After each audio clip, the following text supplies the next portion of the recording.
The letter came to his sister's house in Portland, where he'd been staying to help her through the last of her recovery. It wasn't from his sons. It was from a real estate holding company, confirming the sale of the property and asking about the timing for the new owners to take possession. Walter Thorne stood in his sister's kitchen holding the letter and reading it 3 times, trying to make the words mean something different. He didn't call. He got in his truck and drove home.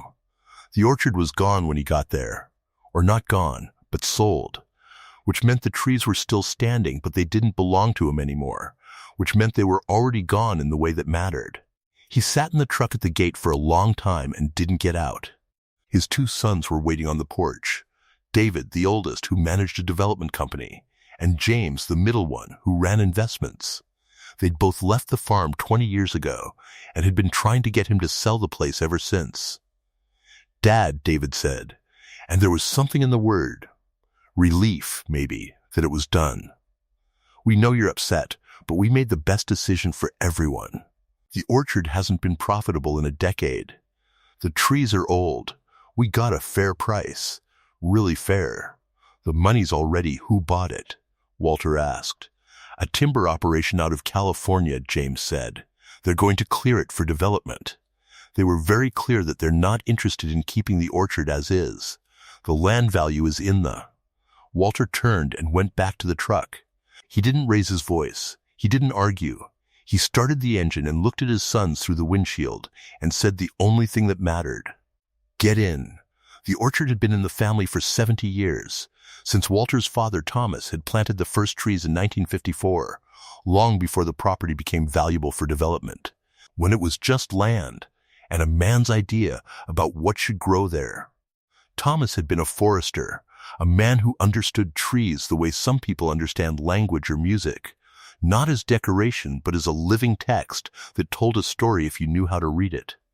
He'd planted the orchard not for money, but because there were certain varieties, old heritage apples, pears, cherries that came from seeds brought over from Germany and Italy and Poland, that were dying out, disappearing into the past, because nobody in the modern world cared to keep them alive. He'd made Walter promise, on his deathbed, that he would never sell the orchard, never clear it, never let the trees die. And Walter, who had been 31 then, and thought he understood what promises meant, had said yes. He'd kept the promise for 40 years, kept it even when the property value had climbed, and developers had come calling, and his own sons had started asking, every Thanksgiving, when he was going to be reasonable about it, when he was going to cash out, when he was going to stop throwing money at a farm operation that nobody was paying for anymore. He kept it because every spring when the trees bloomed, he remembered his father's hands showing him which trees bore the old varieties and which were newcomers, teaching him to read the difference between an ordinary apple and an heirloom, teaching him that some things were worth tending even if nobody else wanted them. His sons had never asked what was in the orchard. They'd only ever asked what it was worth. The drive to the far edge took 30 minutes. David and James sat in the truck bed, not talking, exchanging glances that Walter could see in the mirror. They probably thought he was going to cry or rage, and they'd prepared themselves for it, the way men do when they're braced for emotion they don't know how to meet. Walter drove to the oldest section, the part of the property that was farthest from the road, where Thomas had planted the very first trees. He parked and got out and stood among them, and his sons climbed down from the truck and waited, not understanding yet. "Show me one," Walter said. "Pick any tree. Tell me what you think it is." David reached up and pulled down a branch with fruit on it, a small apple, irregular, mottled red and gold. "It's just an old tree, Dad, probably a Gala or a Fuji or something that came in a standard nursery batch 40 years ago." "There's nothing, look at the fruit," Walter said. "Not what you think. Look at what's in your hand." David looked. The apple was asymmetrical. The flavor was irregular in its coloring. It looked, honestly, like it was a mistake, like two different apples had tried to be the same thing and given up halfway. "It's a Reinette Grise," Walter said. "A French heirloom apple. Your grandfather brought the seed for this tree in his coat pocket in 1951. There are maybe 200 of these trees left in the world, and your grandfather planted 50 of them here because he believed they were worth keeping alive. Your grandfather, who was a man who understood that some things don't have a price because they're worth more than what you could sell them for. He looked at James, walked to the next tree, the one with the silver bark. James walked. There was nothing particular about the tree until Walter pointed to the bark, which was indeed silver gray, unlike the darker bark of the other trees around it. That's a poire bergamot, a pear that comes from Switzerland. Your grandfather thought it made the best perry, that's pear brandy, in the world. He never made any. He just wanted the tree here because he understood that some knowledge dies if you don't keep it alive. They walked deeper into the orchard. Every tree, Walter told them, was something his father had chosen, something Thomas had carried across an ocean or found in a botanical library or discovered in the notes of a farmer who'd preserved the same varieties for 200 years. The orchard wasn't an asset. It was an archive. It was a library written in wood and fruit. And Walter had spent 40 years being the librarian. His sons stood in the middle of it, in the middle of something they'd owned their whole lives and never once bothered to see. And the understanding came to them so slowly you could watch it happen, like watching water rise. The trees are worth money? David finally said, like it was a question, but they both already knew the answer. To the right people, Walter said. To universities, to heritage seed networks, to farms in Europe that are trying to restore old varieties, to people who understand that the genetic diversity in these trees is worth more than the land they're standing on. He looked at his sons. But that's not why your grandfather kept them. And it's not why I kept them. Why did you? James asked, and there was something different in his voice now, not the pragmatic tone of a man counting assets, but something closer to sadness, or maybe the beginning of understanding sadness. Because my father asked me to, Walter said. Because he understood that a man's worth isn't measured in what he sells. It's measured in what he keeps, what he tends, what he passes on knowing that nobody else will understand the value of it until long after he's gone. He looked at the trees, the real trees, not the ones his sons could sell, but the living library his father had built and he'd kept alive. I don't know how to undo this. I don't know if the timber company will even listen. But I wanted you to see what you sold before it was too late to know what you'd lost. The setback came from the timber company, which was not interested in negotiation. They had a contract. They had a timeline. The trees were a resource, and resources were meant to be harvested. Walter's sons, when confronted with the reality of what they'd done, tried to undo it, offered to buy the property back, offered more money, offered to sue on the grounds of elder exploitation or family betrayal or 100 other legal angles.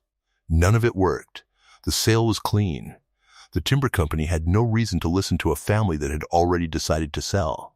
Walter sat in his kitchen one night and held a photograph of Thomas from 1955, standing in the middle of the new orchard, his hand on one of the saplings like it was a child.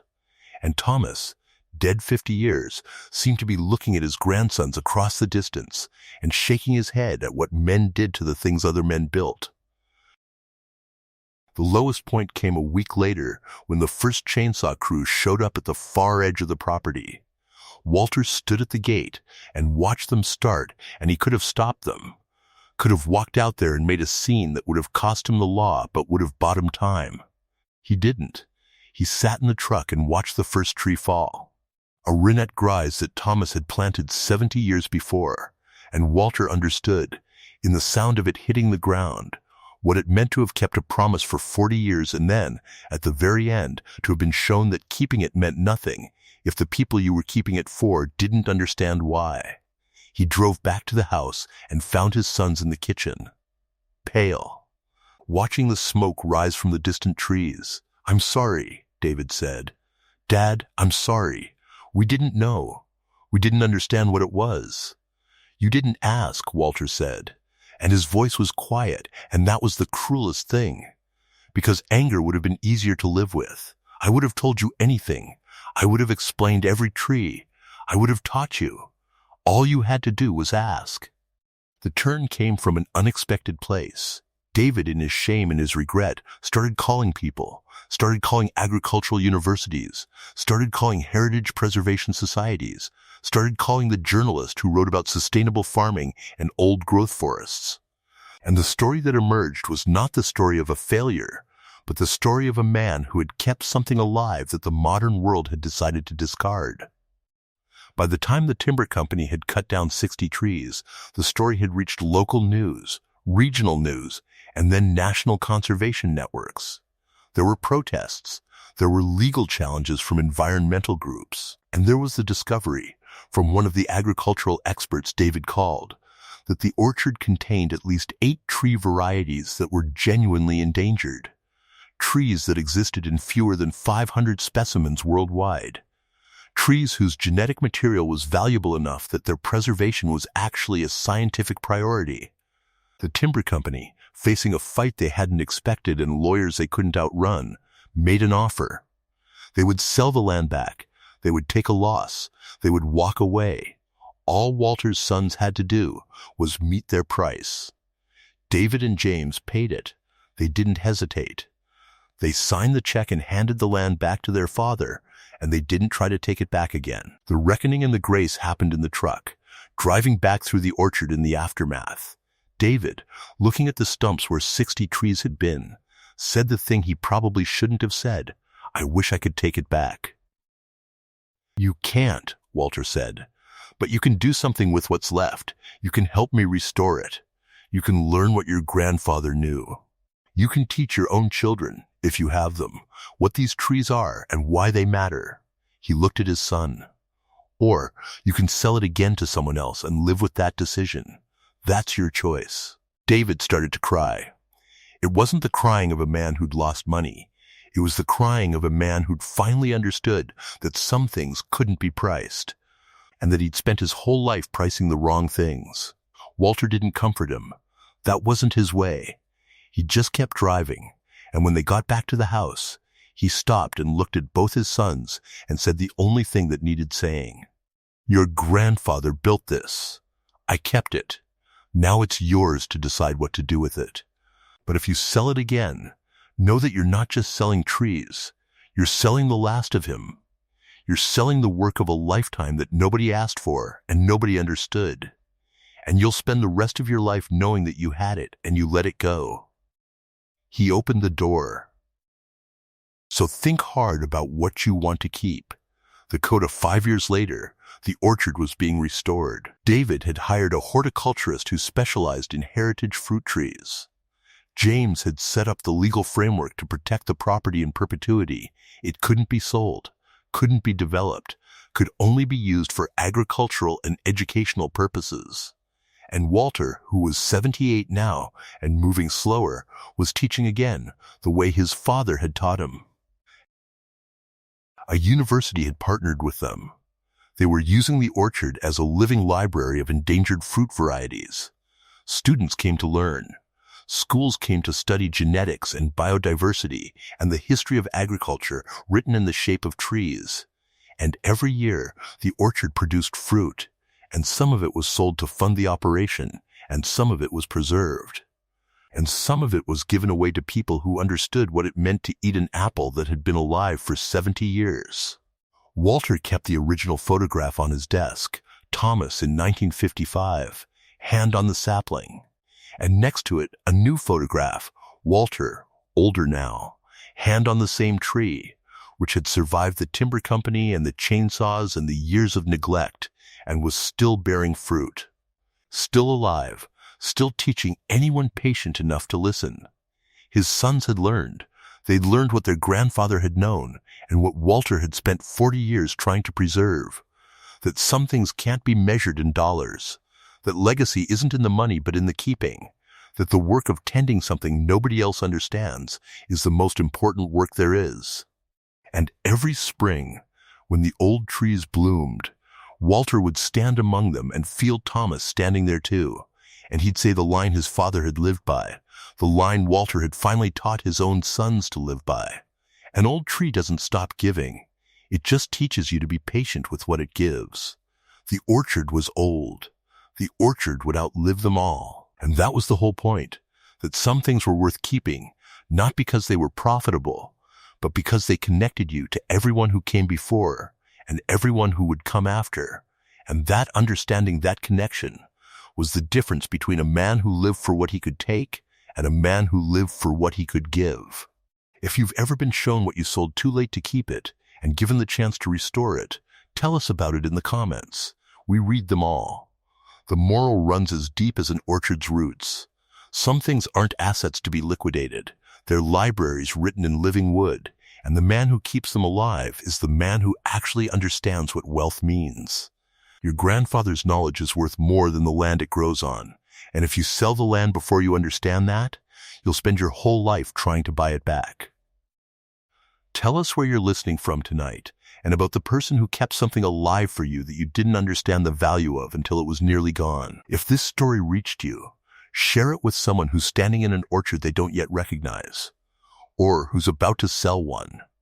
And whatever old trees are growing on your land right now, whatever heritage, whatever knowledge, whatever connection to the people who came before, may you have the patience to learn what they are before the chainsaws come, and the grace, if it's too late, to restore what you sold.